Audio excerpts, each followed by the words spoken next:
Some may find the following disturbing. Discretion is advised. The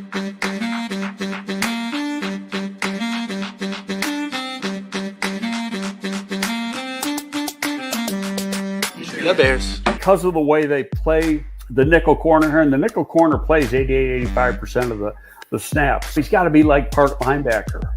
The Bears. When you're in a scouting room, there's going to be differences of opinion. The Bears. Once coaches get involved, of course, they've got their own opinions about what fits best for what they want to do, and that could be drastically different than what the scouts say. Well, you're looking at traits, and remember when he tested very, very well. The Bears. One thing good about Kevin, he's been with 2 other organizations, as well as being the commissioner of the Big Ten. He's been around. The Bears. With Greg Olson, Jerry didn't want to get rid of him. I didn't want to get rid of him. Nobody wanted to get rid of him. One guy wanted to get rid of him, Mike Martz, because Mike Martz didn't know what the hell to do with him. We tried to talk Lovey out of hiring Mike Martz for a month and a half. He's playing zone, but number one, he doesn't get enough depth with the drop. But who the hell's giving? How many times does a 305, 310-pound defensive tackle drop into coverage, especially in a key situation? The Bears. Greg, why are teams wrong on quarterback evaluation so often? Number one, it's a hard position to evaluate. There's probably not as many real good quarterback evaluators as there needs to be. The Bears. The Bears. The Bears. Welcome, everyone, to a fresh edition of GTF Gabriel Talks Football. My name is Aldo Gandia. Our guest, Herb Howard, will be joining us hopefully shortly. But right now, I have the man of the hour, the man of every hour, the man of every day, Greg Gabriel. How are you, my friend? I'm doing wonderful. I enjoy the heat. I don't know about you, but I'll tell you why now. It gets damn cold around here in the winter. Mm-hmm. So I will not I'll complain about the cold. I'll never complain about the heat. Really? I like the heat, but it does restrict some of the things you can do outdoors.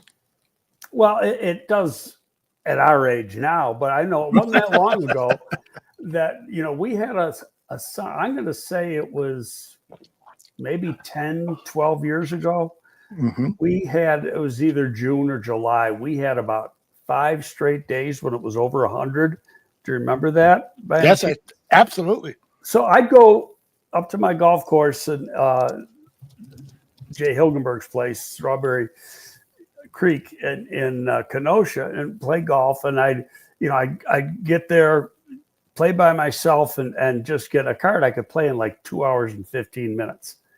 But when I played 3 times during those real hot days, and each time, and just 2 hours, I lost over 5 pounds. Ooh, and still was drinking a lot. Yeah, that's the way to do it, baby. If you can lose weight on a golf course or anything like that, I'm all for that. By the way, our guest has just popped in. His name is Herb Howard. He is the Bears beat reporter for the Bigs. And there he is. Look at that handsome face. What's happening, fellas? How y'all doing? Great. How are you? I'm good. I need to get out on the golf course and lose a few pounds. You and me both, brother. I don't play much anymore because my back gets real sore. But my son-in-law is coming to town and he's a big time golfer, so I know I got to play with him in a couple of weeks when he gets here. That'd be nice. Herb, the Bears are on break. Are you taking a break now from your daily duties? Yeah, I'm trying to just get away from it for a little while. But it never really goes away. It's kind of always football season. And, when you're around the game, you have a little bit more access to a team like the Bears than most people.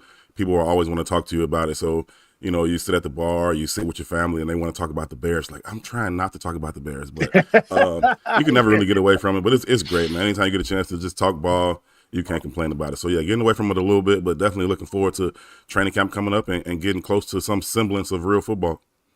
Well, not too long from now. I'm sorry. Yeah, go ahead. I was just going to say, Greg, that a lot of our fans are really looking forward to you and Greg talking football. So as am I. This is going to be absolutely honor and a pleasure, truly.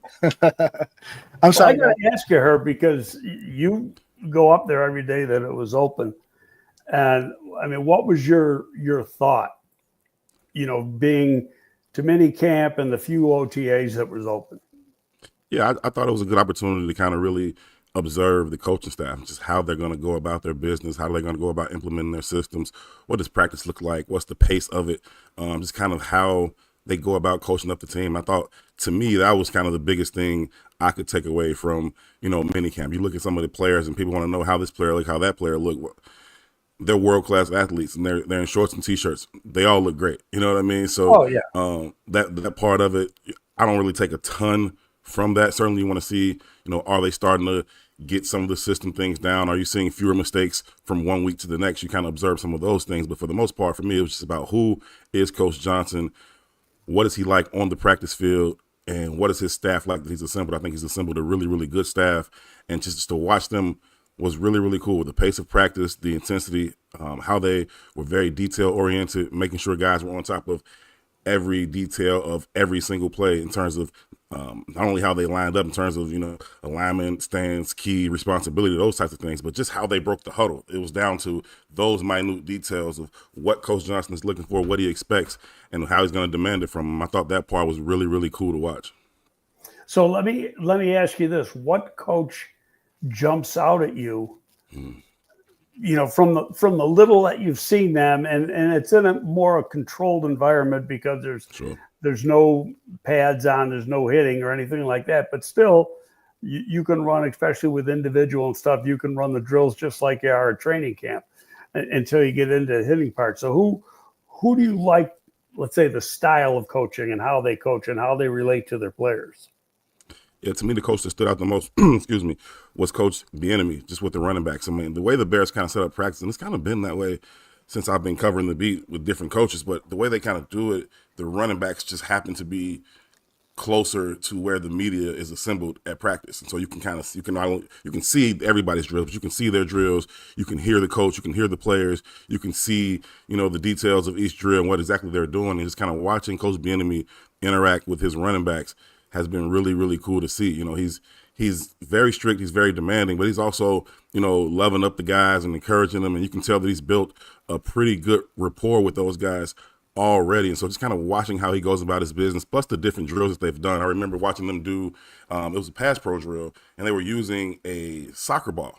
And he's just rolling the soccer ball at them, and they got to come up, break down, sit down like they're sitting in the chair like you would for pass pro, and then get all the way down for the soccer ball, pick it up, and toss it back at the coach. And I thought, I've never seen a soccer ball on a football field for practice. And I just thought it was something unique that I hadn't seen before. And it seemed like a pretty good drill because they come up from their position, they run up to the spot, they break down, sit in the chair, punch, throw their hands, get their hands down and scoop them up. And so I thought it was a really a good drill that could translate very, very well to actual game day stuff. So just some of those types of things I haven't seen before, but also just, his demeanor, his intensity, and his approach to coaching, especially with them being so close where you can actually hear the conversations, you can hear what he's saying to each running back after their rep for a given drill. And so for me, he was the one that stood out the most. Now, two things. Number one, the thing with the soccer ball, I've seen that used by an offensive line coach, but with tennis balls instead of a soccer ball. Yes. Mm-hmm. So that makes them really get down, bend their knees, keep their back straight while they're bending over to get the ball, and then come up in that pop position and have their hands inside. So it's a good drill. Interesting they use a soccer ball instead of a tennis ball. It's really doing the same thing. You got to reach a little better to get the tennis ball than you do a soccer ball. But the one thing, people I know who have worked with Bieniemy, and I know a few of them, they've said if he really gets on you, that means he likes you. Yep. And because he wants to get the best out of you and he knows there's something to be gotten. And so that's interesting. I know there's been some video clips of him, getting on Monungai. Kyle Monungai. And right away because I know what I know, I said, well, he likes him then. Yep. Because if he doesn't like, he kind of ignores you, push you into the back seat. As soon as Monungai responded to him, and I think you're referring to Monungai's going through a drill, and it wasn't a great rep from him. It just wasn't a great rep. And Bieniemy like goes, an old ass man, right? Yeah, you move like an old ass man. And when Monungai's coming back from the end of the drill to get back in line, he says, "You know you love me," to Coach Bieniemy. He said, "I don't love your ass shit." And I could tell that they had already started to establish, that kind of relationship, that kind of rapport, just for when one got to come back and say, "You know you love me," after coaches had got on him. So I was like, that's really, really good to see. And, some people see a video like that and they take it out of context, or they don't have the experience with such coaches on a football field, and they may think that's, more than it is. But I thought it was a good sign more than anything. Yeah, somebody who doesn't know will look at it and say, "Oh, he's loafing. He's going to be a bust," that type of thing. When that's not the case, it's really just the opposite. Mm-hmm. And Anybody else? Did you get to see Roshar do anything in individual? I thought it was cool to kind of see how they were going about the rotation at left tackle. When you look at bringing in Ozzie and then trying to continue to develop. Jesus, why am I drawing a blank on the kid's name from Yale? Last year's 3rd round pick. Karan Amagaji, sorry. Yeah, just the rotation between the two of them at left tackle. It seemed like one day Ozzie Trapillo would be with the ones, next day Karan would be with the ones, and just kind of seeing how they went about that rotation. I think the Bears feel really good. I think most people observing the Bears feel pretty good about their interior right now. If they can stay healthy, you got to feel pretty good about that interior of the offensive line, especially considering where they came from at the end of last season and how they were going to go about kind of flipping the interior of that offensive line. And so I thought that part of it was interesting. There was some talk early on about the potential of Darnell flipping over. That doesn't seem to be, at least not the first thing they want to do. They want to see if these two kids can compete for the spot. And I think having Braxton Jones, I'm not done with, people are talking like he's not a part of this equation, and he absolutely is. Don't know when he's going to be back and where Oz is going to be when he does come back, but he's going to have his say in this competition. And so I think that part of it will be interesting, but just kind of watching how they went about, deploying these guys, first team, second team, and what those things kind of look like. I can't really get a great feel for their drills. They're kind of far away from where the media gets to stand. But you can kind of see some of the things that they're doing, the pairings, the individual. But as you know, until the pads come on, I mean, it's really, really hard to evaluate offensive line play. And so even when they're going team, same with defensive line play. It's you see athleticism, but you're not seeing can they play. The thing that I think though, and I'm a Braxton Jones fan, always have been. Mm-hmm. But in saying that, he could be on the outside looking in. Just looking at, and here's what I've been saying. You tell me if you agree or disagree because you're there a lot. Number one, he hasn't been able, with the new staff, he hasn't been able to do anything yet. Okay, question mark if he's ready to go in a month when camp starts. Hopefully he is. But still, he's going to be playing catch-up with the staff because he hasn't done anything. If he's not ready to go, let's say he's got to be on PUP for a week or something like that. I think that really hurts him because you go back at some of the things Poles has said. So I'd like to go into the first preseason game and have that line set. Yep. Well, if that's the case, to me, I think it's really more the second preseason game. But if that's the case, you only have 2 weeks, just over 2 weeks of practice before you open up that first preseason game. And if he's got to go on PUP for a little while, then I just don't see him being around, especially, given two things. Number one of those two guys really takes the bull by the horn, or they both do. And there's a good competition because I love the traits of Amagaji. I think there's a lot of upside there. Same with Trapillo.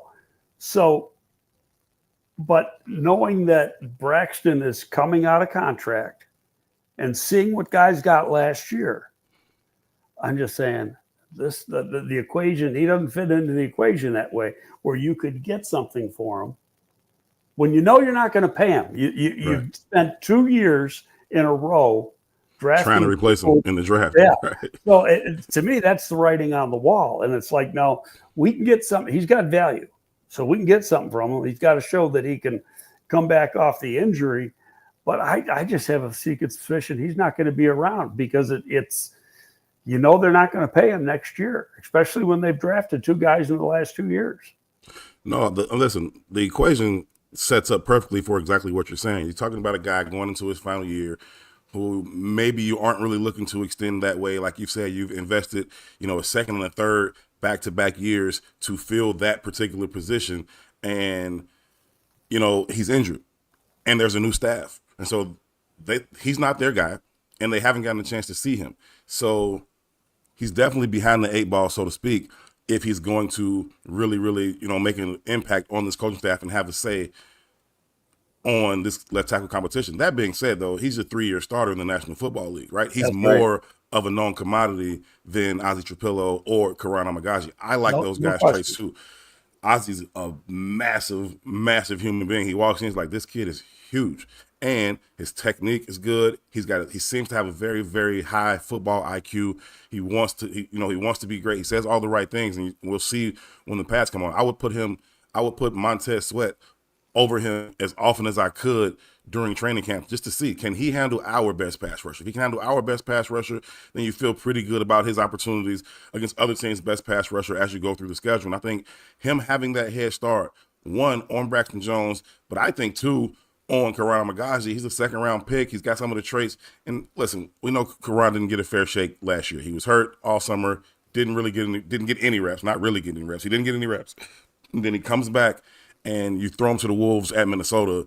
That's just a tough situation for anybody to be in, let alone a third-round rookie from Yale making this huge jump. Now you look at what Braxton was able to do when he came in as a 5th-round pick from that's a huge, huge jump for him to make too. And then he makes it, and then he's your starter for 3 years. I think if Braxton Jones can get back,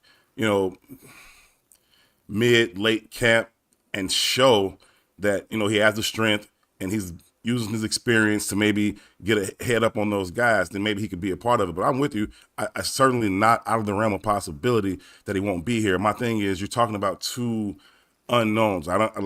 Even though we feel good about their traits, you're talking about 2 unknowns. I mean, most people, they drafted Ozzie, and then we start talking as though they drafted Will Campbell, right? Going into the draft, if we draft Will Campbell, you plug, you play, you're good.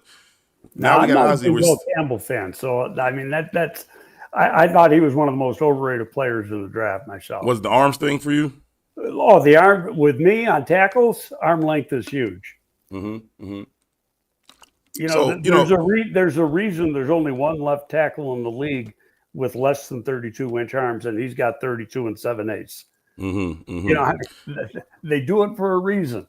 And the kid Campbell's got 32 and a half or 32 3/8. He's going to have a hard time against long arm guys. So, you can look at what he did against college, and he did a good job. And I like it, but I still think that, he was the 4th pick in the draft. Yeah. To me, with a guy that has a question mark like that's hard to do. But hey, that's just my way of thinking. But get back to Braxton too. I don't necessarily mean that he's going to be gone come the 53-man cutdown. I think it's more about a trade deadline, maybe. Yes, exactly. Yeah. I mean, he should have some value for you. He's, again, 3-year starter in the league. He's not great. He's probably never going to be an all-pro, but he's serviceable. I feel like he's on that similar trajectory of Charles Leno. They're late round picks. They come from smaller schools, and they're serviceable. They're not great, but they're dependable and they're okay, right? You can win with them. Well, he's got more traits than Leno ever had. He's taller. He's longer. He's a better athlete. And Leno made money. Leno had a hell of a career. So and I think my gut feeling is he's worth probably a 4th. And that'd be great. I'd do that today. Yeah. So only because of the number of games he's played and the value of the position. And then you see what some guys got in free agency that were backups. True. I think he's definitely going to have some value for them. And I maybe he ends up being the swing tackle or something for you, or maybe he is the starter, but you're just seeing Ozzie continue to develop, or Karan continue to develop in a way that you would feel comfortable with them on the left side. And if it gets to that point, that's the key. One of those guys has got to really, and I think they both will. I think it's going to be, because I'm an Amagaji fan. I think his traits are rare. The size, the combination of the size, the length, and the athleticism is just, you're praying to find somebody who looks like that. And Post isn't going to – he's not going to throw away that ticket too soon. I mean, he put a third-round pick on a kid from Yale that was dealing with an injury, like coming off a season where he played what did he play, like 6 games, 4 games, something like that. So, like, he bet pretty big on that kid. He's not going to give up on that bet too soon. I think he likes what he's seen, from him in terms of the traits that you were speaking of, and they're going to find out, what he absolutely has. And so, in terms of all of those things, Braxton is certainly the third guy in line just in terms of, what they're hoping to get out of these guys. And, hopefully a 4th-round pick would be great. You're gonna have some injuries. Never want to see guys go down. Certainly not hoping that for anybody, but it's National Football League. Somebody's going to lose their left tackle, and it's a team that thinks, we can compete if we have a serviceable one. And then Braxton Jones will shoot up to the top of a lot of those guys' boards. No, I agree with that. But again, one of the young guys has really got to take control of the situation. Yeah, for sure. And we can't emphasize that enough. So how do you go about trying to prove that during the season, though? How do you try to find them? Well, you got to do it in camp. I mean, go back to when, obviously different staff, but go back to when Braxton was a rookie. Mm-hmm. They basically saw what the potential was during the offseason program. True. They inserted him as the starting left tackle before they even got to camp. So once he got to camp, he was the guy, and then he got all the reps with the one. Well, the same thing's almost got to happen. These guys, between Amagaji and Trapillo, they got the reps during the offseason. And only due to the fact that Braxton wasn't able to play. Had he been able to play, had he not gotten hurt, we might not be having this conversation. Right. Because, number one, Ozzie Trapillo might not have been the 2nd-round pick. Good point. Because of that. But I think the injury played a lot into that, and the unknown, and the fact that reality is he's gotten hurt 2 years in a row. Yeah. And he's not elite. He's not an elite player, and he's going to be expensive because he's a left tackle. Right. Maybe not top of the market expensive, but it's going to be expensive. He's a left tackle. And so, if you're thinking you can replace him or at least get, similar production on a rookie deal, it's a no-brainer. Nobody likes to cast off solid offensive linemen. You just don't really do that in this league. You want to keep as many of them as you can.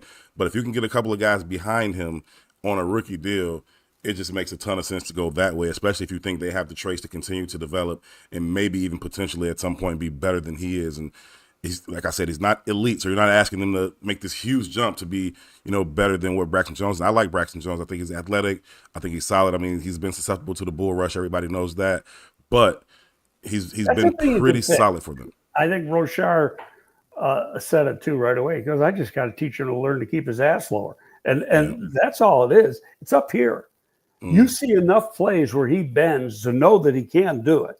Mm-hmm. So now it's getting him to have that second nature, because when he gets low, he anchors. He can anchor. But when he's tall and he has his hips up in the air, you push him back. Yeah, go right through his chest. He's also just not really thick in his lower body. His legs aren't really thick. His backside isn't really. He's like, you see some of these guys, it's like they're just so stout and put together on their lower body. He's not one of those guys, and it's a little bit tougher for him to anchor. But like you said, when his technique is right, he can hold up against a solid bull rush. Yeah, and then you look at a guy like Trapillo or Amagaji, where they got these big butts. Yeah. And, they naturally sink their hips, and just that big seat, and that's where all your power comes, and that's where your anchor comes from. And when you have that is what stops that bull rush and makes your left tackle that much better. So I as much as I like Braxton, unless the two young guys totally fail, I just don't think he's going to be around. Makes a lot of sense, man. It makes a lot of sense to me for sure.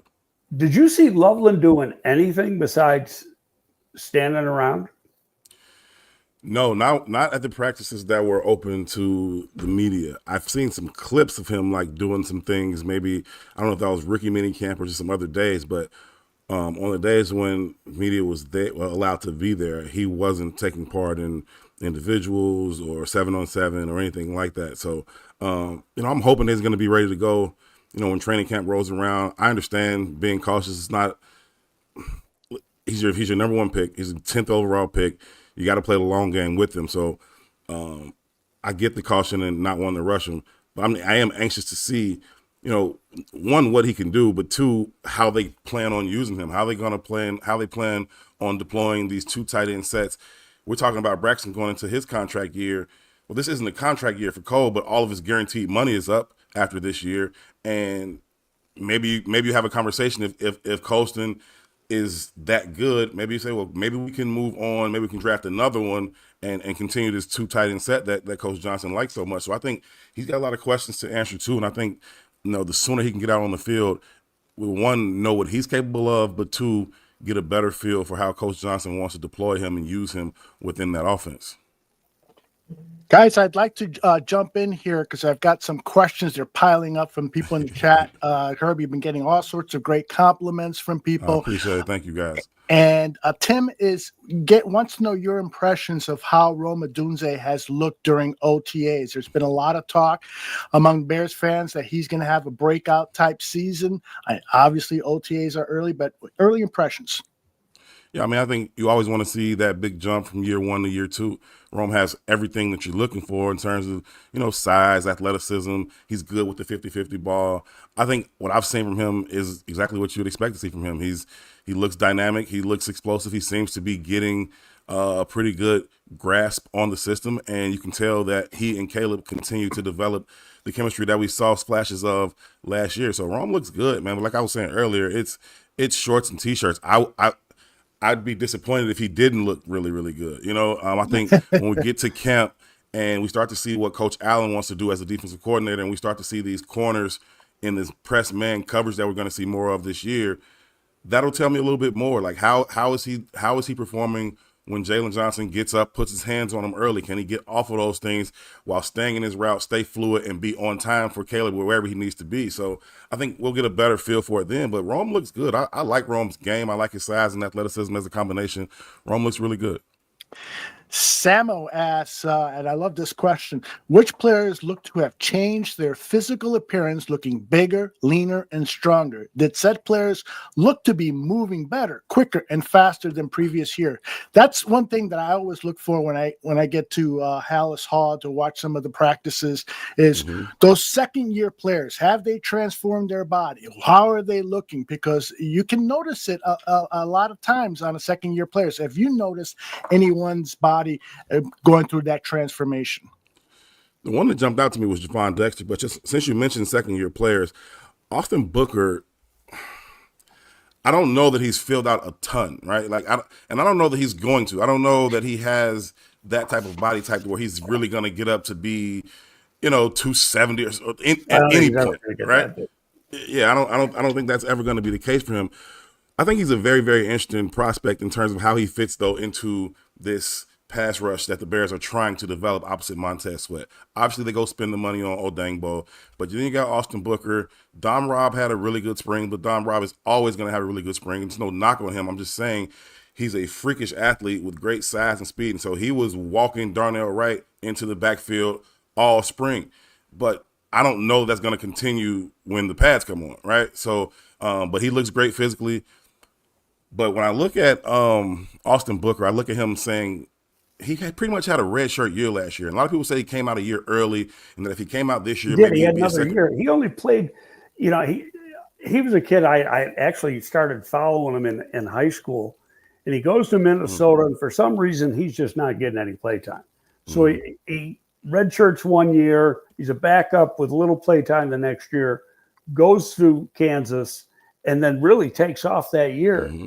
Theoretically, he should have gone back for the 24 season because he only had 3 years in college. But that third year showed you what he could do.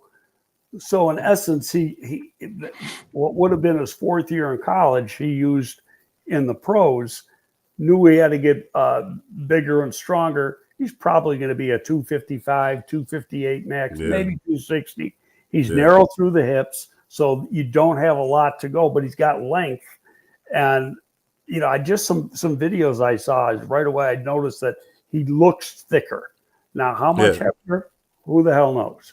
Yeah, he definitely looks just more solid. But like to your point, I just like he's never going to be a guy that's just going to fill out in that way. But he can be strong enough to use his long arm. As he comes in, he can obviously bend the corner. He's a hustle guy. He plays through the echo of the whistle. You see him hustling out of the stack every single play to get, downfield to the ball, wherever it may be. So I like him. I also think that it's cool. Essentially they spent a 2025 fourth on him. I know they drafted him as a fifth last year, but essentially what it cost him was a 2025 fourth, and he had a redshirt year. If you're going to have a kid that, maybe comes out a year early, would you rather him take another developmental year at Kansas or do it at the National Football League? He did it at the National Football League. He should be better off for it, and hopefully he can, have a say in this pass rush. But Javon Dexter, Aldo, was the guy when I saw him, I was like, man, he's massive. Everybody knows that. But he looks leaner. It doesn't look like he's lost any weight or anything. He just looks a little bit more defined, a little bit more cut. Like you can tell he's been working on his body. We heard about him, getting the guys together to come work out down in Miami. Excuse me, I thought that was really cool, not only as a leader, but also just to say where his mind frame was about how he was attacking his own offseason, whether those guys came or not. You can see that. You can see that just kind of looking at him, and I'm interested to see, how that translates in terms of, him being able to move, explode, get through those gaps, make more impact plays. He started the season off really, really well last year. Some of those impact plays kind of tailed off, and then when Billings goes down, obviously that impacts the guy next to him. So, you didn't really see that continue through the entirety of the season. But I think Javon Dexter is another guy who has a lot of potential and could really, really, really be a key piece for them. You look at that combination of defensive tackles, if they're going to go with Billings and Grady Jarrett first, and then you got a guy like Javon Dexter to also be in that rotation, they go get Shamar. And it's like, so they got these guys that should be good. But looking at Javon Dexter, you can really tell he's put in some work. And since I mentioned Shamar Turner, I might as well tell you this because I just noticed it one day at practice. His legs are massive, like tree trunk massive, that kid. It's like the power, he's shorter and he explodes up through. And you can see that on tape. But when you see him in person, it really makes sense because his legs are tree trunks. Already coming into the league, he's standing on the defensive line, they're stretching and they're just going through and they're doing, high knees or whatever. And you're like, his legs are bigger, than Javon's, or they're on par with Javon's. And Billings, like, this dude is huge in his lower body. He's going to be able to really, anchor, use that leverage and explode up through offensive linemen. I'm interested to see what he looks like when the pads come on. Really explosive player. You could see that on tape when he was at Texas A&M, and he was really playing on one leg most of that. He had a stress fracture in his leg most of the year, was just playing through it. So that's impressive when you know that. You don't know it when you're looking at the tape because they keep that stuff quiet. Then you find out after, and you go, what the hell? But, with Gervon, I think, the one question about him coming out, first he played in the two-gap defense, so he wasn't asked to do what he's doing at both last year's defense and this year's defense, which is more attacking. But he had a tendency to play tall. And part of that is because he was a two-gapper. So he didn't have to penetrate, be disruptive in the run game. But, you looked at him, he was kind of baby fat, and there was questions, how much intensity did he have? Did he have some lazy to him? Well, he's proven that, no, he's very mature. The game's important to him. And he's going to do what it takes to get better because, what he does during the off season is the telling story. And he has 2 years in a row. I mean, there's a big change in him last year. And then this year, there's a big change from last year. That tells you a lot about him. He wants to be a good player. Yeah, he continues to work at it. And he has the traits. And to your point, when he first got here, I would spend every single snap just tracking his get off. Insufficient, adequate, or better, right? And there was a lot of days and a lot of practices where it's like, no, you got to get off that ball faster than that, man. You got to get off of it. And they had him playing nose a lot. And they would have Zach Pickens playing the 3 when those two guys came in. And I was like, well, that's interesting. Either way, as the time went on, you start to see him get faster off the ball. The ball snap, boom. The ball snap, boom. It's like, that's what they need. And it's kind of just this muscle memory where he's actually just two gap and just hold his spot. And so he's not thinking explode up the field and get through. And once that started to settle in his mind, you could see him physically being able to do it. And now as he continues to improve his body, get stronger, get more explosive, he's going to be able to do those things at a higher level. And I think it's really, really good now to have a guy like Grady Jarrett in that room as a guy that he can lean on, learn from, be a bit of a mentor to him. Grady Jarrett's been playing at a high level for a long time, and just the things that it takes off the field to play at a high level for a long time, I think those are some habits that Javon Dexter is going to be able to pick up. And obviously, to your point, he's willing to do those things already. So I think the future could still be pretty bright for Dexter Sr. And Grady Jarrett is one of the quickest guys off the ball, period, in the league. So he's got that. But, the one thing that's interesting about Javon, you go back and you look at the Florida tape, he was almost every single play the last guy off the ball. And he was a lot of times playing on the nose, playing inside like that. And he, you'd watch and these two guys would move, then he'd move. He's almost like a split second after them. And that's a huge thing, just learning to be quick off the ball and move instantaneously with the snap of the ball. And right away, once you have the traits to do it, and he's got the traits, he does. It's going to make his game that much more effective. But being with a guy like Grady Jarrett, who you don't play as long as he has played in the league and look like he has played, and his body is the way it is, unless you put in the work. And I think having that as a mentor really, really going to help a guy like Javon. It's going to help Shamar Turner also. Absolutely. Please go ahead, Herb. Grady surprised me at his introductory press conference. I've never seen the man. So just kind of watching him, I thought he was a little bit more, just had a little bit more fat to him or something. He's just muscle. He's just a solid. No, he's put together now. Muscle. He's put together, and I was like, wait, that dude looks like that. I thought he was maybe like that. Not quite Warren Sapp, or I'm trying to think some of these other guys that maybe kind of fit that mold of these, smaller kind of, rounder detail. He's not. He is. No, he's more, and I don't want to put him in that level, but he's been an all-pro. Is Aaron Donald type body than a guy like Warren Sapp. Yes, he is. Yes, he is. And I don't know what I had been looking at for a decade on TV, but I was wrong. I was like, this dude is a rock. And I just didn't know. I didn't know. And Herb, there was that great moment that his introductory press conference where you brought up the tape about him having some choice words with I think it was a Green Bay Packer. That was a great moment. No, that was a good moment because I came across the clip. I think I was doing WGN with Jared Payton and Kalen Sharkey, and they had the clip from that mic'd up thing where he chased Jordan Love about 40 yards down the field, and Love slides, and obviously it's a big play for him running that far down the field. So he gets up and he's talking to Grady Jarrett, and he was not for it. And I was like, hey, was that just regular football? Is there something I want to know if he had a little bit more disdain for Jordan Love or something like that, considering he's going to see him twice a year? And he's like, man, I chased that dude 50 yards down the field and I caught him, and he get up talking trash to me. He tried to get me to act. Well, what did I say to him? Man, I'm not going to say that to you in the middle of this press conference. Cool out, man. But that was great. No, I really like his personality. I really like talking to him. I think he's going to be a leader in that locker room and have a great impact on a lot of those, young defensive linemen, but just the team in general. You can tell just the way he goes about his business and how important the game is to him. It matters to him. You can feel the passion. I think that is going to permeate through that locker room. You can't help but kind of raise your own level of intensity when you're around a guy like that. See, that's what this team didn't have last year. It didn't have, because Sweat is a good player, but he's not that guy. He's not that guy. And now you brought in some guys on both offense and defense that are that guy. Yep. And you got to have them on the line. And they got a few of them on the line now on both sides of the ball. Thuney's like that.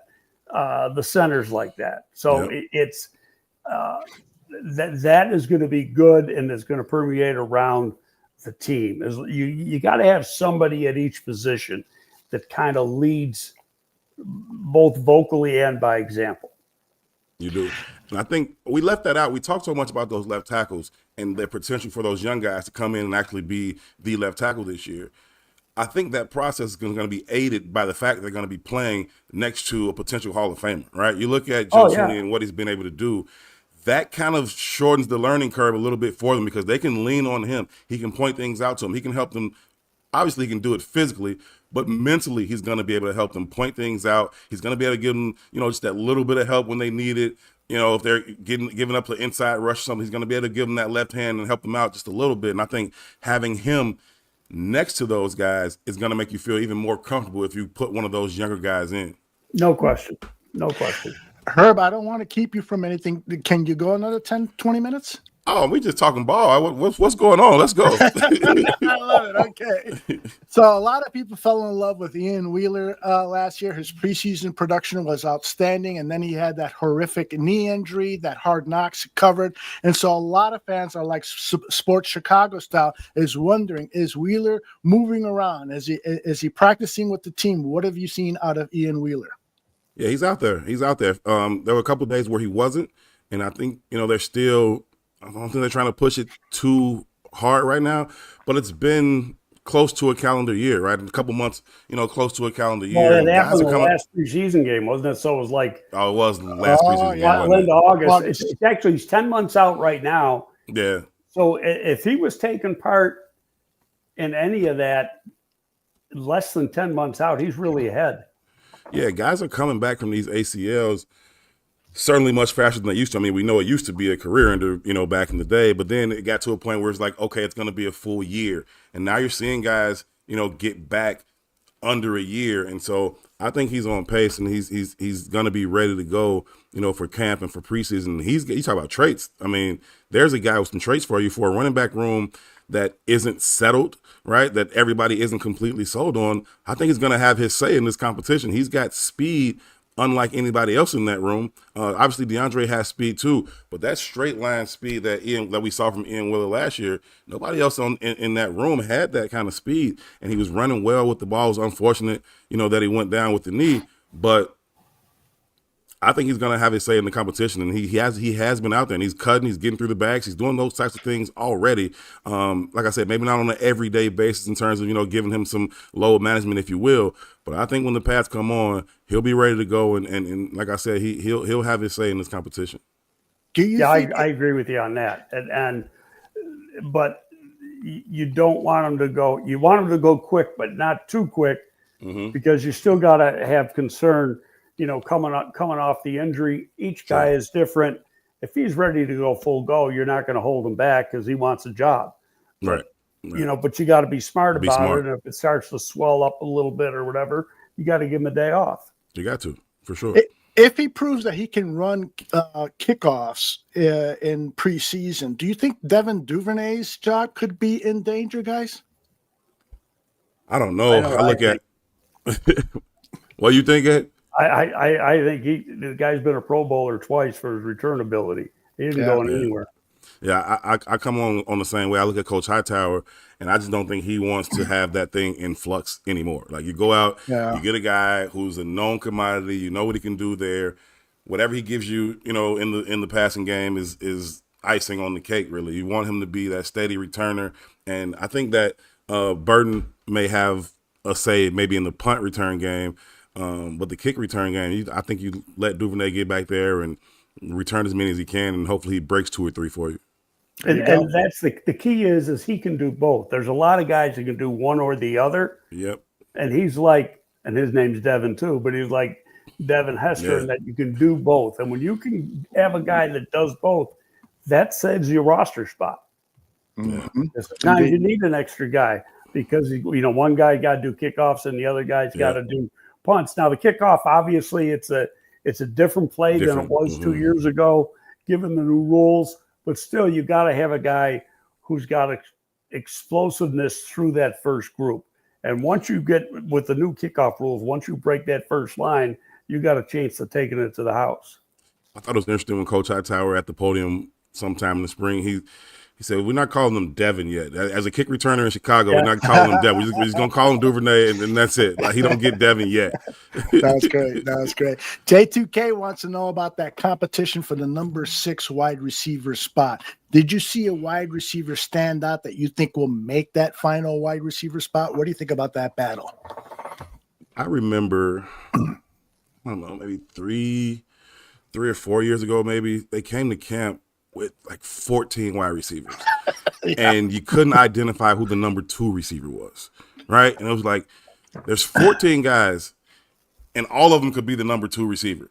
And it was like, well, we got such great depth. No, you don't have any top end talent is what you have, right? Like that's what the reality of it. And so to now be in a situation, you know, even coming into last year, but, you know, look at it again this year, to where you know what your top end talent is, and you're starting to say, well, who's the number 6 receiver? Like it's a great conversation to have. It's a great place to be in, as opposed to, well, who's the number 2 receiver?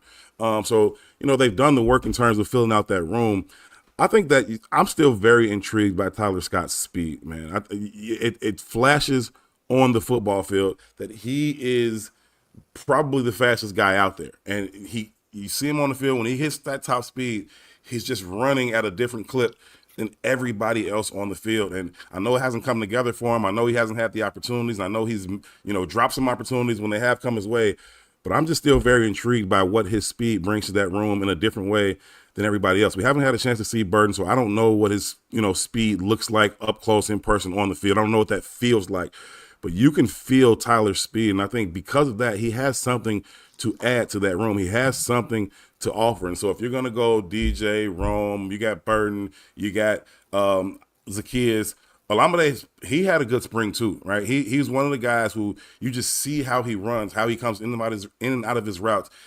He is very, very fluid. He catches the ball very easily, very naturally, and immediately turns into a runner. You can tell why he's gotten so much yak over his career in terms of, you know, once he gets the balls in his hands, because he's kind of ready for it as the catch comes. Not that he's like taking his eye off the ball and already looking for where the defender's coming from, but he's just such a natural hands catcher that he catches it easy, tucks it away, and he's ready to figure out his next move. He's looked pretty good in camp, Olamide has, and I think they felt good about him when they got him as a free agent. And then the board just went how the board went, and so they took Burden when they took him, but I think they felt good, you know, going with Olamide Zacchaeus, you know, as soon as they signed him. But he's looked pretty good in camp. So if you look at those 4 guys, and you got Duvernay, you know, in the mix, but I think Tyler Scott is a guy who certainly needs to prove something, or he may not be on this team, but I think he's going to have a pretty good camp. I think he's going to show himself to be really explosive, and we know Coach Johnson likes explosive plays.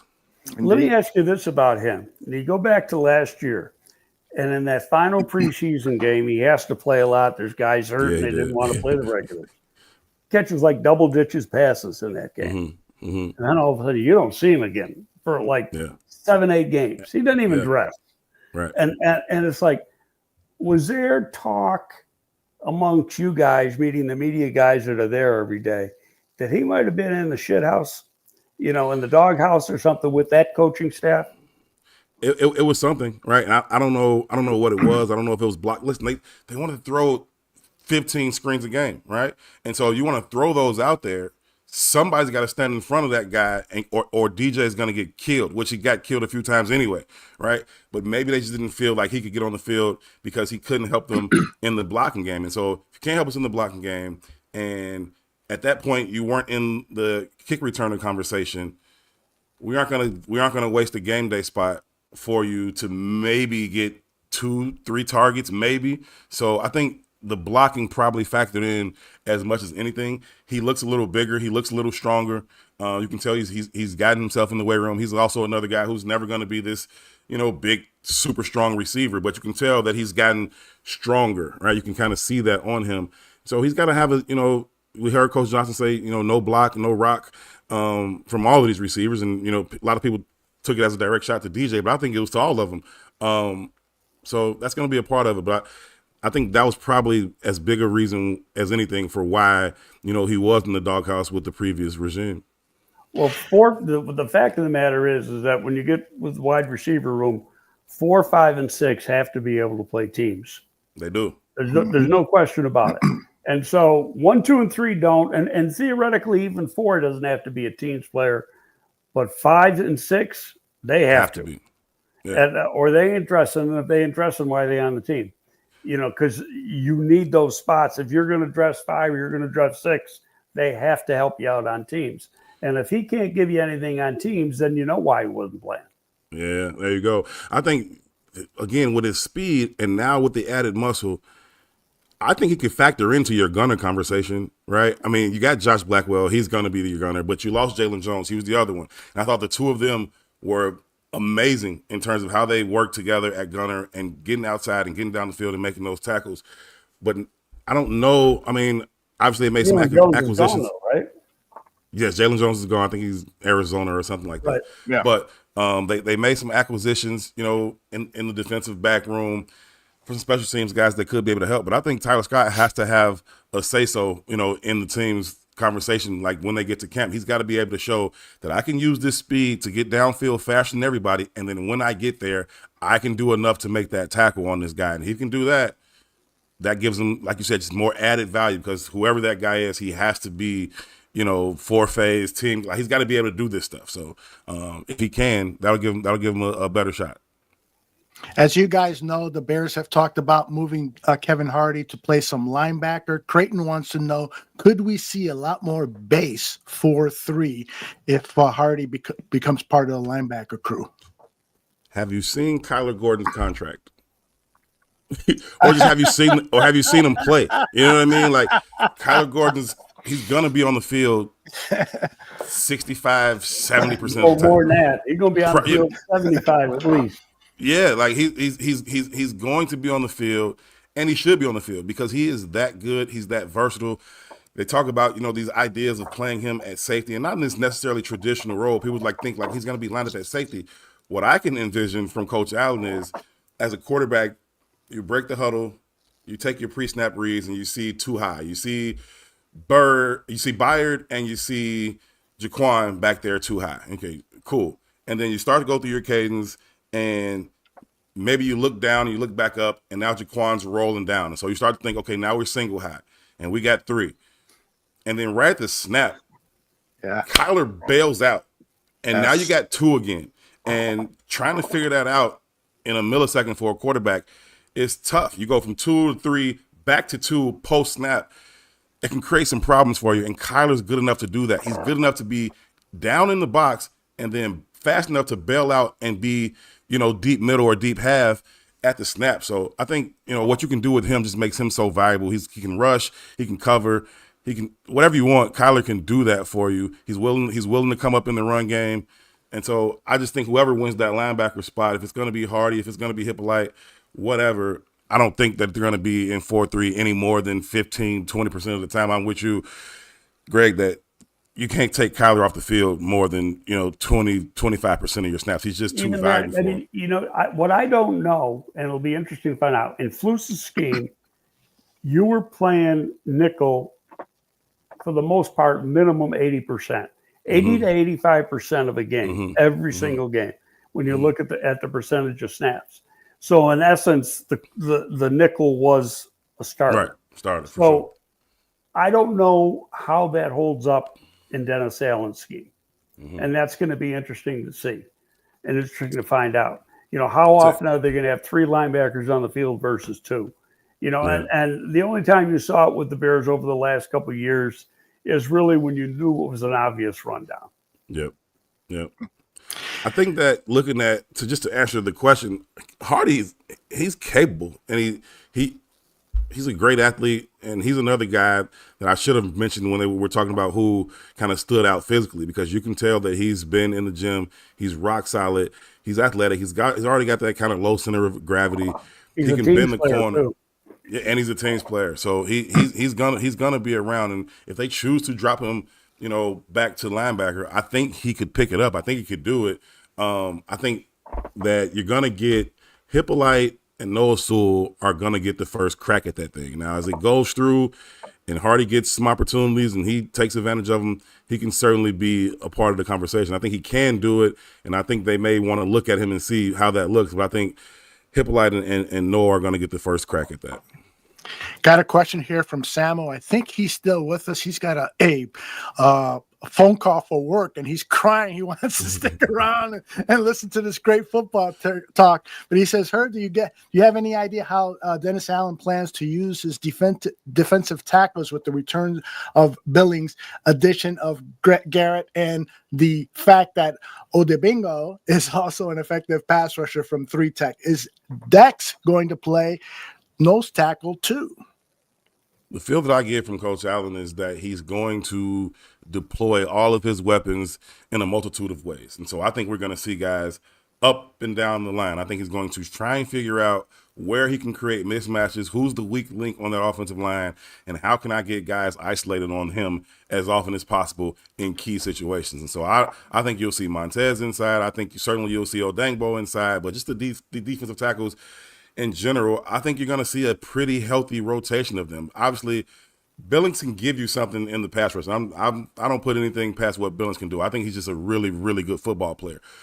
But first, second down, you want him fresh, run game stuff. You can't move the dude. Like, you just can't. You got to put 2 on him if you even want to stop him from making the play. But you certainly can't move him either way. So he's a guy that's going to be on the field for you in all of your run situations.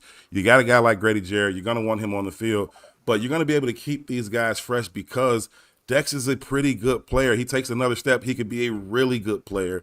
And then you feel good about Shamar Turner and where you got him in the draft and what he could bring to this rotation. And you still got other guys. You got, Brandon Williams and Chris. Like, you still got these guys that are behind them that have flashed a little bit at times for you too. And so I think that's going to be a pretty good group that has some decent depth, and they're going to be able to keep those guys fresh. So I think he'll rotate those guys. I think he'll start with the 2 vets and then just rotate those guys through to keep them fresh. But the ends, I think they'll factor into the conversation moving up and down those lines.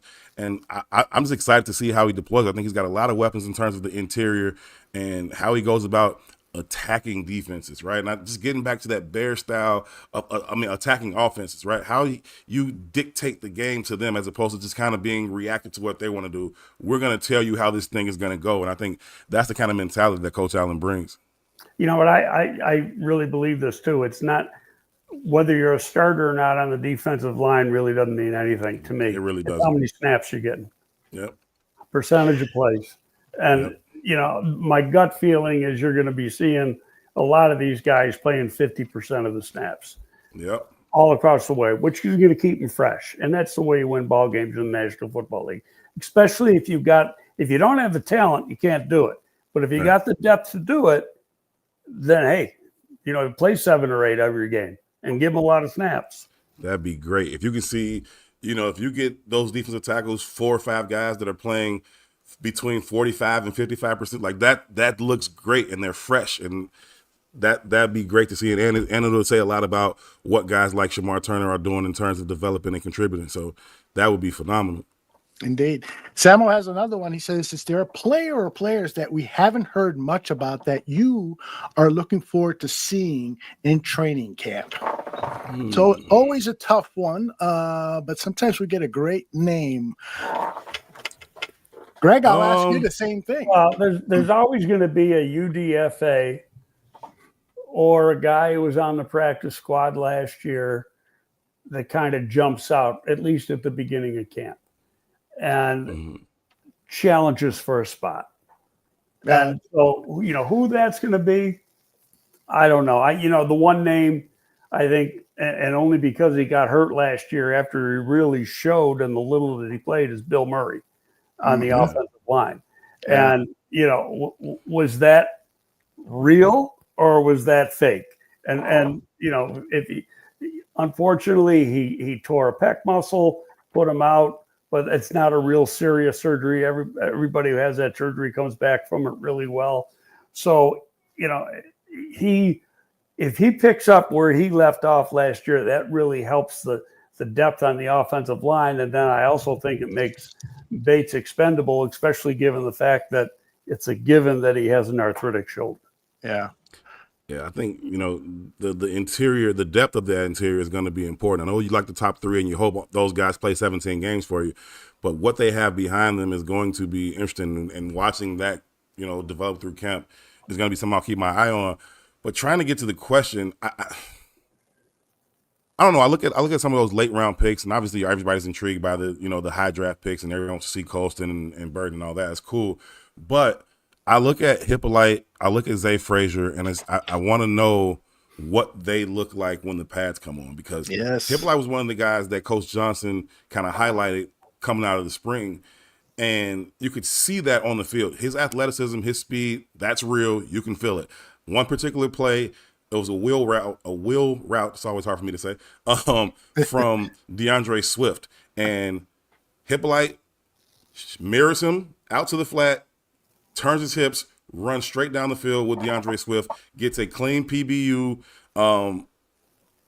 Look natural, look fluid. The speed was on display. Hip turn, find the ball. All of those types of things. It just looked really, really good and really, really natural. If he can bring his pads, and he's a little undersized, but if he can bring his pads once those come on, I think it's probably his job to lose in terms of that other outside line, that third linebacker spot, right? If he can be, good in the run game, right? He can show up and bring his pads, because you like his athleticism, you like his speed. There were a couple times where they sent him on a blitz, and his timing of it, and he's in the backfield immediately. If he can do those things when the pads come on, I think he could be a very, very intriguing player. And I just like Zay Frazier's traits. His arm, he's another one of those guys that could scratch his knees standing up. Like his arms are super long. The ball production in college was there for them. We know they like those type of corners.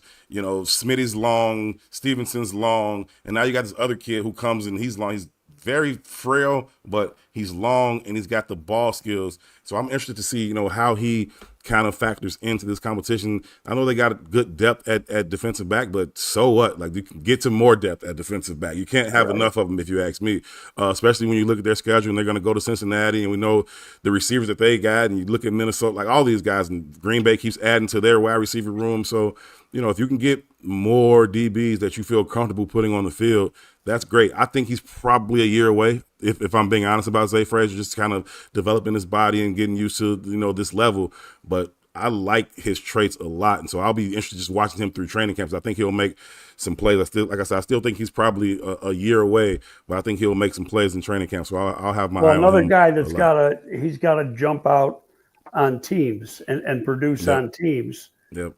To be able to dress on Sunday. The offensive lineman that I know is going to jump out, because I did a ton of tape on him and I love him, is Luke Newman. Mm-hmm. Yeah, Greg has been talking about Luke for months. That's your guy, Greg? That is my guy. That is a nasty MF. And you watch his tape, he never gets beat. He was a left tackle at Holy Cross with those short arms. Comes to Michigan State, never played guard. Plays guard against the best guys in the Big Ten and just holds them at the line of scrimmage. And then he goes to the East-West, and they said, let's see what you can do at center. Goes to center and stonewalls people. Real smart. Yeah. That's interesting to watch. That's more on that interior depth conversation, man. Yes, especially just when you get one of those guys, and Greg, you put on the tape, whether you're getting ready to play somebody or you're scouting somebody, you just put on the tape, and he's one of those guys, like you said, just like, he's a motherfucker, man. Like he's just one of those dudes, and everybody's not that guy. And when you see it, it jumps out at you. And it's like, he's just one of those guys. So I'm glad you did so much. I didn't do as much work with him until they drafted him, and so that's I'm excited to see what that looks like. There's a little story about that. I don't know if you knew this, but I'll pat myself on the back here. Yeah. I do work for agents, okay? And so what I do is evaluate for agents. They give me the names to do I do. So I had a good grade on him. And right after I did them, I sent Ryan a text, Poles. I said, if you haven't watched this kid, take a look, because you're going to like him. And I said, I think he's going to end up being a center in the long run. Okay. Yeah, and I gave him a little history. Started off at Holy Cross at left tackle, Michigan State as a guard. So he sent me a text right before they put the name in, and just a thank you, which I really appreciated. But, cool. but going and before that is a super cool story. Newman is a Greg Gabriel pick. That's awesome. I didn't know that. That's cool. That's cool. But before there was another guy. Like, there's two names I gave him. There was the other guy went in the fourth round. It was C.J. West from Indiana, who's a Chicago kid. Yeah, really like that kid too. So in texts I had with Ryan, in the process leading up to the draft, he had sent me one text because both those guys are moving up. And he mentioned Newman and it's funny because when you're watching the draft, the 1920 football drive, and they have the draft thing, and it's right before they draft him, and Cunningham gives Paul's a little bit of a hard time about Newman. He goes, "You've been talking about this guy forever," But it's not that I did it. I mean, he had to do the work. He had to like him. I just gave him the name. Yeah, indeed. Hey, Herb, that's a cool story. I got a name for you, and it was one that Ben Johnson presented to the media when he was asked which of the players he wanted to kind of highlight for their play during OTAs. And he brought up the former Green Bay Packer tight end Joel Wilson, who's 25 years old, out of Central Michigan. Did you see anything, you yourself see anything out of Wilson that impressed you? I mean, he's got some traits. You can see it, when he's on the field, but I try to look at things as realistic as possible. And you got your top two. You got Durham Smythe, who's got history with the head coach. And so, listen, it's good to have as many guys at every position as you possibly can. And I do like his traits. I just don't really see a straight line path for him. And so I didn't pay him a ton of attention, if I'm being honest with you. But when you do, you can see the traits that he has. He's got size, and he can move, and he can, there's some things to like about him. There's just so much in front of him that makes it difficult for me to find a path to him being a contributor on this team anytime soon. Yeah, I don't see any way other than practice squad, and you can put veterans on practice squad. I mean, you got your top three because Smythe can block. Komet can play both the Y and the move position. And Loveland cannot play the Y, so forget about that. He's going to be split out. So it's, they got one guy that's a pure Y, one guy that's a pure FH or whatever you want to call him, and then the other guy who can do both, and that's your room, that's your roster. Yeah, I don't see him keeping four. No, I don't either. It's tough. That's tough. But yeah, I mean, he's intriguing. He's intriguing. Maybe they keep him around for a while and see what happens with Cole next year. Maybe another spot opens up. He's intriguing, but right now I don't see room for him, so I didn't pay it a ton of attention, if I'm being honest with you. Herb, Sports Chicago Style wants to know about the field goal position battle between Santos and Kim. Is it really a battle? No, you got to bring in Camp Legs. You got to bring in Camp Legs for sure. And listen, Kim hits the ball. He strikes it well, right? He strikes it well. You can hear it. He's hitting the top of the net. That's all that is real. But Santos is consistent, and he knows Soldier Field, and obviously he knows Lambeau too. So I think those things matter as much. Would you like for Cairo to have 5 or 6 more yards on his long ball? Of course you would. Everybody would, right? But if you can't have distance and accuracy, but you got really consistent accuracy, you probably should just keep that around before you just go throwing it away for somebody who maybe has a bit of a bigger leg. Obviously, ideally, if you want, you can have the big leg and the accuracy. Sure, that's the guy you want.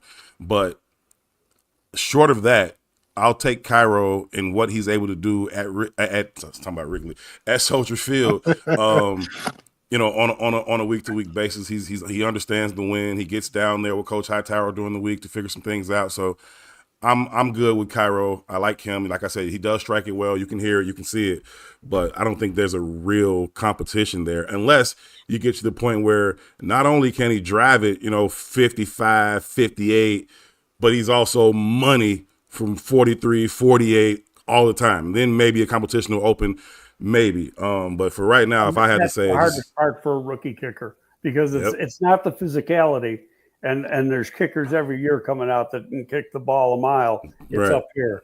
Do they have the mental toughness to be able to kick with accuracy in the league? And that's why guys, you look at historically throughout the year, good kickers in the league have been cut a couple times. Yep. They go to camp, they get cut, They work on their craft. Maybe you got to go to the yeah. UFL or whatever, but then you get your chance again. And that if kickoff was a big part of the game, but it isn't anymore, so you might change the equation. The kickoffs don't mean anything anymore. No, because you can't even kick. You kick it into the end zone, you penalize yourself. Penalize for that, right? So you want to kick it between the 20 and the goal line. So you got to be able to directional kick. Yeah, indeed. Levante has a question that I'm going to rewrite a little bit. I apologize, Levante. He says, what's the ultimate outcome that would make you say the Bears are back? I'm going to rewrite it and say, what sign? I mean, every time I go to bed, I pray for world peace. I pray for my family's health and so forth. But then I also add, send me a sign that I'm not wasting my time cheering for these Chicago Bears. What would be a sign for me, Herb, that the Bears are truly back? Just Caleb grasping the offense early. And, we hear these quarterbacks talk about, learning the new language, and it's going to take 2 or 3 years to fully master an offense to where you can go out there and run that thing as though your name was Ben Johnson on the field, right? But what you want to be looking for are those small things that let you know he's getting it, right? Getting in and out of the huddle. They're limiting the pre-snap mistakes and penalties. Caleb is able to get a pre-snap read and then a post-snap read and find those answers post-snap and do it quickly, right? We heard Coach Johnson talk about he got on him after one pass because he was late getting back to the check down this way. But at least he was going boom, boom, boom. He's just late. Now do that faster, right? And if he can do those things faster, you're constantly seeing them get to 3rd and 3, 3rd and 4, and it's not consistently 3rd and 8, 3rd and 9, 3rd and 12, or whatever we see from the Bears so frequently, right? Can they stay ahead of the chains? Are they not letting the play clock run down and get too low on the play clock because they're scrambling trying to figure things out? Now, if you want to run it down for that, whatever, do your thing. But you don't want to see guys looking confused. And so if they can get to the point where at least they understand what it is Coach Johnson is asking them to do, that'll be a good sign. Now, when does that happen, right? And when can he start to add pieces to his system? How deep in his bag can he go? How quickly can they get from 101 to 200, to 200 to 300 level stuff? Does that happen week 4? Is it week 8? Is it week 12 when Coach Johnson feels like, okay, I can go really, really deep in my bag right now and feel comfortable that everybody's going to understand and get this thing? I think that's what he's talking about when he's harping on these little details, when he's making them line up again, because Cole is a yard too. He's not as far out as he needs to be. He's not as wide as he needs to be. It's like, go line up. Or when they break the huddle and he doesn't like how it's not crispy enough, it doesn't seem sharp. You guys don't seem ready to run this play in the way that I need you to run this play. And we've all been there. You be in the huddle at any level of football, and then you call the play and you say trips right, yada, yada, yada, yada, yada, onto him. And like, Greg, and it's like, oh, this doesn't feel good. Y'all don't know what we're doing right here. And you can feel that. And so I think those are the things he's looking for. But I think that crisp operation of what they're doing, that'll be a good sign for them. They get a chance to put it on display early. They got a Monday night game. Minnesota comes in. You got a rookie you got a quarterback making his first NFL start. Bit of a homecoming for J.J. McCarthy. They'll get an opportunity to see kind of where they are. They go to Detroit right after that, so they'll get a chance to kind of see where they are. But I think it's certainly going to be a process. But how quickly can they expedite this process will be a pretty good sign, for what's to come. Greg, I agree with you 100% on that. But to me, it's when the coach harps on the little things like that, the breaking of the huddle, the exact alignment. Yep. You're a yard too much inside, so you jump his ass for being that. See, that's the difference between winning and losing a football game. Yep. Ryan Garcia over at Empire Sports Media reported from the Fanatics convention that Caleb was a part of that the relationship between Williams and Ben Johnson is growing and getting better. This is a quote. Caleb saying, "We hang out in his office and we just have lunch sometimes, things like that. We're building this bond and relationship to be able to last a while. I know Bears fans, it's year after year, typically on every other year, where coaches and quarterbacks specifically are in and out, and our goal is to be here for a while." That sounds like he's truly embracing the challenge of Chicago. So Herb, with that, the book is coming out in September, the book that raised this firestorm, and of course, many people made a bigger deal out of it than it should have been, but it's going to happen again. The questions are going to come again, and that is the week before the Vikings game, I want to say, or right after the Vikings game, with the coach of the Vikings being a part of that book. What are you anticipating? Just win. It won't matter. I mean, to me, it didn't much matter in the spring. It was something that he was going to have to deal with. He was going to have to address it. It was a weird situation because, like, when he addressed it at his press conference, Caleb Williams, he said, we didn't want this to come out at this time. And so I had a follow-up. I didn't really have a question for him going into that press conference. I wasn't going to ask him anything because I just didn't really care at this point. But when he said, we didn't want it to come out at this time, my immediate thought was, well, when the hell did you want it to come out, right? Because you put this on record. So it was going to come out at some point. And so to me, they probably wanted it to come out when they were trying to get some leverage to go somewhere else. And listen, I don't blame the kid for that. We know the history of quarterback around here. We've seen them ruin quarterback after quarterback after quarterback, or just draft the wrong one, whatever, right? So I get it. And then since he's been here, the kid's done nothing but work to try and be great. He's been a good teammate. He wasn't throwing guys under the bus last year. We saw some body language things on the sideline, and Coach Johnson's talked about cleaning those things up. But he's a kid. You'll see some of that from a lot of guys, right? To me, it was just like, why did you guys lie about this when you knew you had already put these things on record?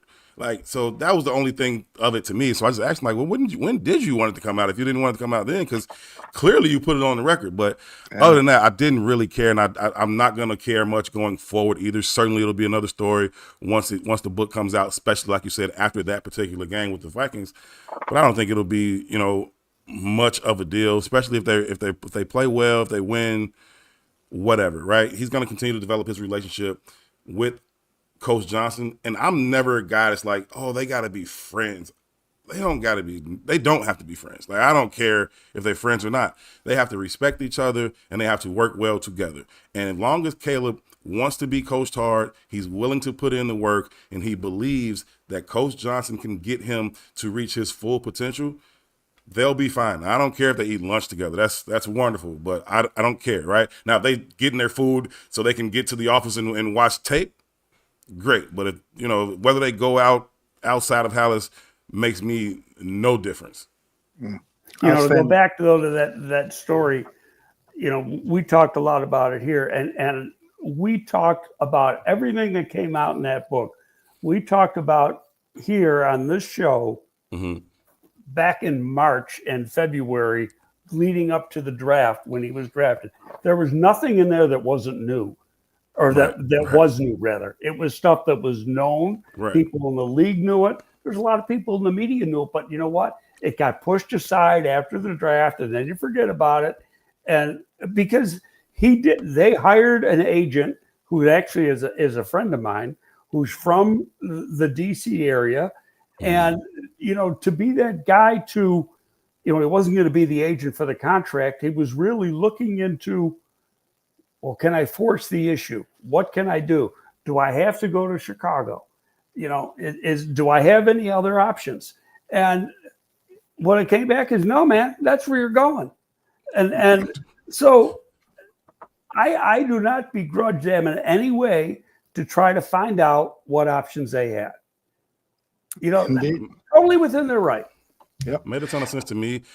I mean, Ryan Poles met with him, and whether he convinced him that you can be good here, or he just flat out told him, you're coming here regardless. So get with it. Like, so whether he genuinely convinced him or he just told him this is what it's going to be, doesn't really matter. Once the kid got here, he's worked at it. He's tried to ingratiate himself not only to the locker room, but to the city.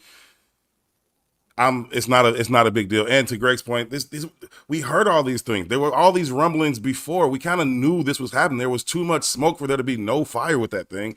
So we knew eventually but the kid goes out and plays ball.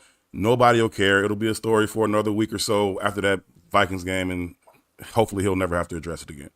Yeah, well, you just go back to the day he was drafted, and you look at his emotion after he was named the number one pick. It gives you a lot of answers right there. Yeah. But I get it. media's got to do what media does. Yeah, and so then you got to, you got to take it off the back burner and put it on the front burner. Yeah. Herb, speaking of the media, tell us about the Bigs .us, the website. What is your goal in covering Chicago sports, and what are you guys working on right now? Yeah, no, we just want to continue to bring a fresh perspective to the Chicago media landscape and do it at a high level, and cover the pro teams, but also keep our pulse on the high school coverage, because those kids deserve that as well. And so we try to make sure we put some focus on that as well. But just do a good job of covering our beats. Eugene McIntosh on the Cubs beat and Drew Stevens on the Bulls beat, who did a phenomenal job last week. He broke the story about, AK and those guys getting, their extensions. And so just, want to do our job at a high level, but do it, with a perspective that has been absent, for a long time in the Chicago media landscape, in terms of having, a black media network that's fully credentialed here, and just giving our perspectives in a professional way that, displays our understanding for what we're doing, but also in an authentic way that's inclusive of the people who live in the places where we come from on, Chicago, South Side and West Side, where those voices weren't really heard in the way that, we experience them where we're from. And so we try to do that in a very professional way, in a very authentic way, and in a way that makes people feel included and without excluding anybody else, right? It's just, just adding something to the mix without taking away from it. So I think we do a fairly good job with that, and you can see our work at the bigs.us, and you'll catch the stories about, Bulls, Cubs, Bears. I do a lot of video stuff. I need to write more, and I will write more this year. And the founders of the Bigs, Eugene McIntosh and Terrence Tomlin, are always on me like, write some more. And I'm like, okay, I'll write some more. But I like talking ball a little bit more than I like writing about it. But I will write, and I do have some pieces that are there, so you can find those things there. And there's a lot of stuff on our YouTube page too, the Bigs Media YouTube page. So we're just gonna keep grinding and keep trying to put out good content and keep stacking good days. And shout out to the whole team. I think everybody does really, really good work. The writers, the photographers, everybody at the Bigs. And so it's an honor and a privilege to be a part of it. And we look forward to continue to bring great content to Chicago sports fans all over the world. Is there any talk of expanding it beyond Chicago limits? Not at the moment, right? I think we're still really just focusing on trying to, really lock down where we are, right? And right. Try to grow, our market share here in Chicago. Now, we've had people that are in other places that want to reach out and want to do different things, but we don't want to expand too far before we feel like we have the capacity for it. And so, right. We're starting to get a lot of more, people buying into what we're doing. And, you're talking about, sponsorships and things like that. And so we're doing a really good job where we are. And I think that's something that will take place eventually, but it's not something we're focusing on at the moment. Evie says, Aldo, please have Herb on more often. Herb has an open invitation. Yeah, Herb has an open invitation any day, any time. He's more than welcome here, as are all the folks at the Bigs. By the way, on the Bigs opening page, I believe, on their website, there's a nice feature from WLS TV on how the Bigs got started and so forth. Yeah. So I encourage people to go over there and check that out. And just visit the website. Tons of great material, as Herb has said. Herb, you are the man. Thank you very much for being with us. Do you have any final words you want to impart on our barflies, which we call our visitors here in the chat room?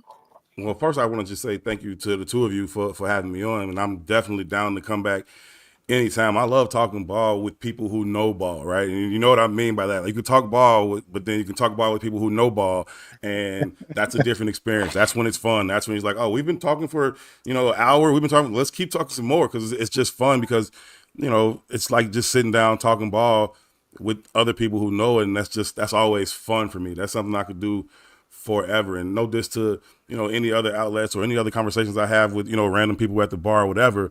But when you can get to, high level football talk, that's fun for me. And so this was an a hour ton and a of half that went real quick. yeah, it goes real quick. Just talking ball. So this was real fun for me. So I you know definitely your stuff, and that's really obvious. So that means a ton coming from you, sir, specifically. That means a ton coming from you. You've forgotten more ball than most people, including myself, will ever know. So it's a pleasure, and I appreciate you saying that.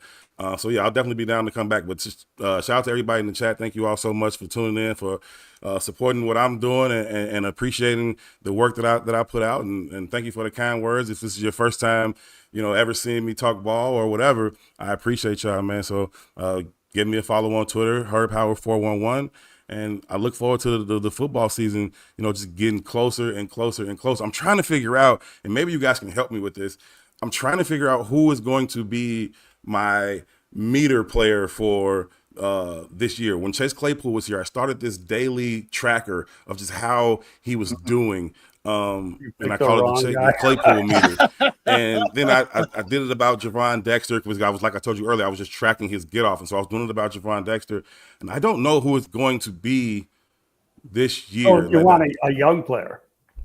Not necessarily. He doesn't have to be a young player. Just a guy that I'm going to keep my eye on every single day and see. And I'm looking for guys who, if they can reach their full potential, they can be really impactful for this team, right? For the 2025 Bears. If this player, I thought Chase Claypool, if he could reach his potential, it would be hugely impactful for the Bears. But I had tons of questions about it, and so I just tracked it every single day. And it was like, well, it was just it's my confidence meter, right? How confident am I that he's going to be an impact player this season? And so I think for Chase Claypool, I started it like I started at 51% because I was kind of like half and half, and I was like, I want to give him the benefit of the doubt to start. So I started at 51%, and then I think he came out and he dressed and participated for 10 straight practice, like the first 10. And so just for the fact that he was there and dressed and participating, I would give him a 2% bump. Like, okay, he's here, he's going to be around. And then some days he played really, really well, made some nice catches, and he might get a 3% or a 4% bump. And then some days he'll drop one, or he'll be Chase Claypool and have his attitude, and then he'll drop down. And so it's just a thing I like to do. And I'm trying to figure out who's going to be that player where I try to track my confidence in their ability to be an impact player this year. And who's that important, please? Greg, I think a good one might be for you is Luther Burden. Yeah. And I'll tell you why. Part of it is, he got drafted later than what, most people thought, including himself. But there was reasons for that. He didn't have as good a year in 24 as he had in 23. Right. Part of it through no fault of his own. They had horrible quarterback play. Yeah, they did. So that hurt his game a little bit. And on top of that, the defenses were trying to take it away from him. But, there's some talk about attitude and things. And when he first got drafted, you could see, he was happy to be drafted, but you could see, yeah, but I should have been drafted earlier. And it had like a little. And so it'd be interesting to see how this all follows through. I think you are on point with that because his demeanor, I just want to know, is this going to be this emotional roller coaster with you? Or because I don't mind if he's just one of those guys who's just unpleasant. I don't care if you're unpleasant, right? That's your business, right? But is it this immature thing that's going to be like this and like that, and then that'll be an issue? So I think that's a really good one to track because I think he's a player who could have a big impact on this team if he's mentally in the right space, if he's bought in, if he's sold in, if he sells out to do, the things that the coaching staff are asking him to do. So I think that's a really, really good one to track. I saw the chat coming up with some guys, Calvin Nungai, Rome, Caleb, Colson. It's not going to be Caleb. You guys will get all the Caleb reports from everybody every day. And they're going to track, he was 7 of 8 in 7-on-7 drill. And whatever, take a dump without everybody knowing about it. So right. So that won't be the guy for me. It'll be somebody like a Luther Burden that I'll be looking forward to track. I think that's a really, really good one because I'll be interested in seeing who it is. Yeah, for sure. I like that somebody just said about Burden and Stevenson jawing. I think they're going to have a fight in training camp. Just I don't know Luther Burden yet, but knowing Tyreek And then what I think I'm seeing from Luther Burden, you talk about that chip on his shoulder. It's a boulder. Like, he's pissed that he wasn't taken in the first round. From a tough part of town now. He's East St. Louis. He does. He does. I mean, going to East St. Louis, that was one. I think that may have been the first thing I asked him, because he spent 3 years at some other school. I can't remember what it's called, but some Catholic school, some private school that had like a $11,000-$12,000 tuition. And then his last year, he transferred to East St. Louis. Now, East St. is a place. Let me tell you, if you don't know it, right? Like, it's a place. I know you guys know, but if you guys don't know, it's a place. But they turn out a ton of athletes, track, football, basketball. Very, very good athletes come from East St. Louis High School. So I was wondering, like, what went into that decision? And he just said he wanted to graduate sooner and get down to college, ultimately at Missouri.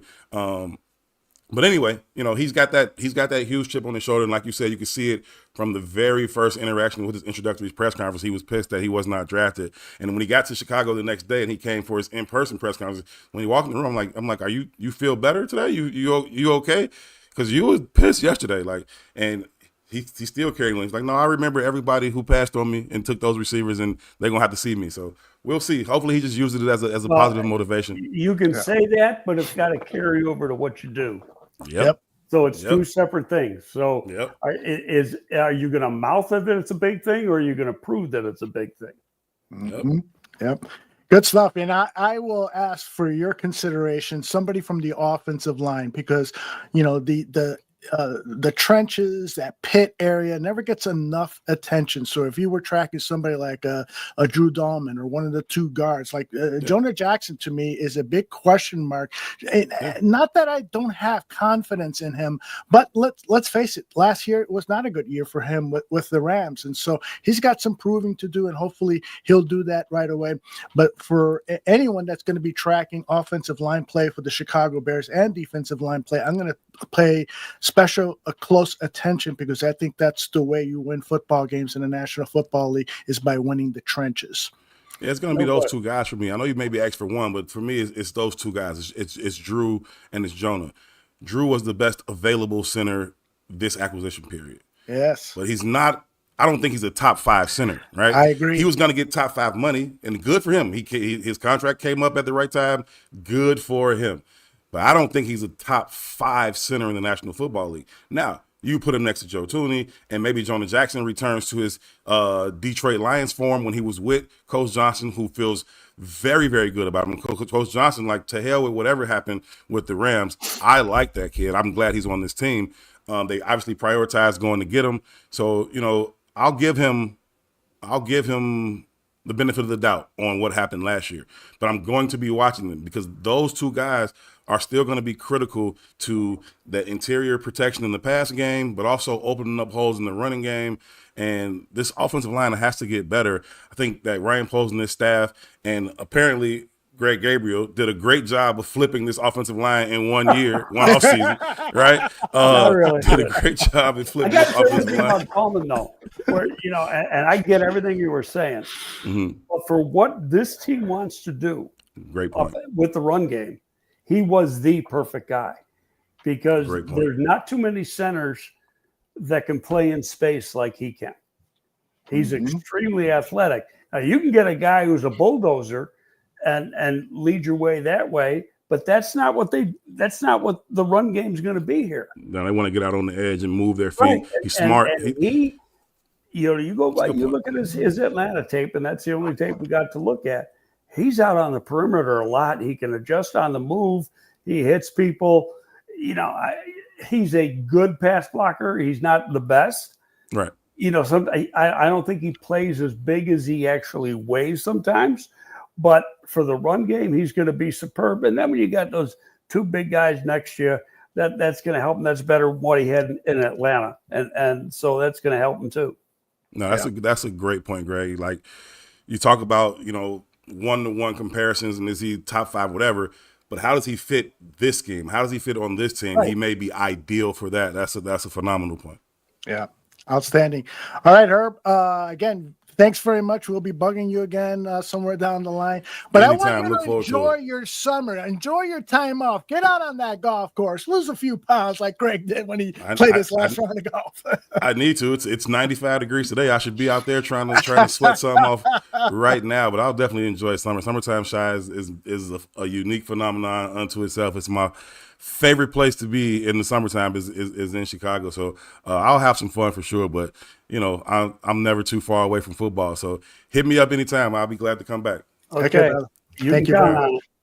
All right.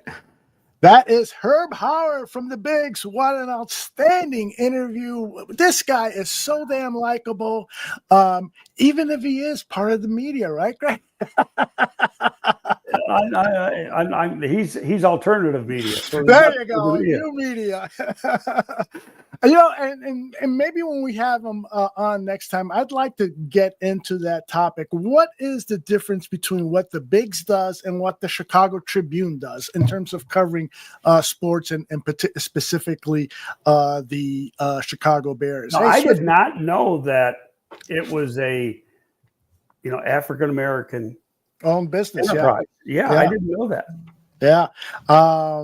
And I should have asked them how long they've been around, but I think it's been about 5-6 years now that they've been along. I think that you can easily find that information over at their website, and I encourage everybody to do so. Greg, was there anything about that interview with Herb that he said that you'd like to expound on or maybe disagree about? I just liked it was a quick hour and a half. Oof. More than an hour and a half. And he knows the stuff. Yes, he does. So and that's enjoyable. Mm-hmm. That's very, very enjoyable. It really, really is. He is a great guy, and we will indeed invite him back onto this show and maybe some of the other shows on the network. He's been on Willis Twin Towers podcast, which is on Fridays. We need to get him on the Bear Their Souls show because I know he likes to have a drink from time to time, and that's the perfect show to knock one down and talk. You got a hockey show this week? Big hockey week. Yeah, well, hockey is because of the draft you're talking about? Well, you got the draft is Friday and Saturday, and then free agency starts next week. That's right. July 1st. I mean, and in hockey, free agency is like one day. Yeah, that's it. Yes. It's like whatever the starting bell is till about 3 p.m, and then it's done. Mm-hmm. Bar Down Talking Hockey here on the Barroom Network Thursdays at I think it's a noon start with Vinny Parisi, who writes for the Hockey News among other outlets, and Frankie Mueller. So yes, we do have a hockey show. And Bruce Ollie Walter Jordan wants to know, did Herb play in the NFL? I don't think he did. He did not. I'm pretty safe to say he's just a purebred journalist who knows and loves the game of football, and a true blue Chicagoan too. Let's see. I got a question here for you, Greg, that I kept. Is Bennett okay with all of this heat? Question from Sports Chicago Style, a big fan of yours, and of course Bennett. How's it going? Not put him out too much in this heat. Mm-hmm. He's wearing a fur coat. Yes, exactly. So no, in fact, I try to limit it. The last 2 days, if he was out 15 minutes all day, that was a lot. I take him out to, do his business and then bring him right back in. Because in fact, he was out. The one time he was out for about 6 minutes. My stepson was over here for a little while, and then he was like panning right away. And drank a ton of water. So no, you don't want to expose them to the heat. Today it's supposed to get up to like 98 or 99, and my wife is getting the same heat wave that we have in Detroit, but it'll be a lot nicer. It's going to cool down when she gets here. So great, and she's coming in the middle of the week. What do you think Bennett's reaction is going to be when he sees Mama? I think it's going to be better than it was when he went to see her. I hope because so. It's like he didn't like being in a strange place, and it's not but this is his place, so it's going to be now she's home. Yeah, indeed. Well, I think this is a good time for us to kill. I hate use the word kill because Evie shared with us in the chat room that the U.S. Air Base, one of U.S. Air Bases, has been hit by multiple missiles, and so I want to get some news on that. Some tough stuff going on around the world, and I'm praying for our military and all of the people in the line of danger regarding that situation. So. Greg, any final words before we take off? No, we got 4 weeks to go. 4 more weeks to go. I'm trying to line up a show where we get some of our barflies on to talk ball with Greg, and we'll have some more guests on as well during this off season. So for Greg Gabriel, I'm Aldo Gandia, and thank you, Herb Howard, very much. We'll see you all very soon. Bye-bye. See you later. Thank you.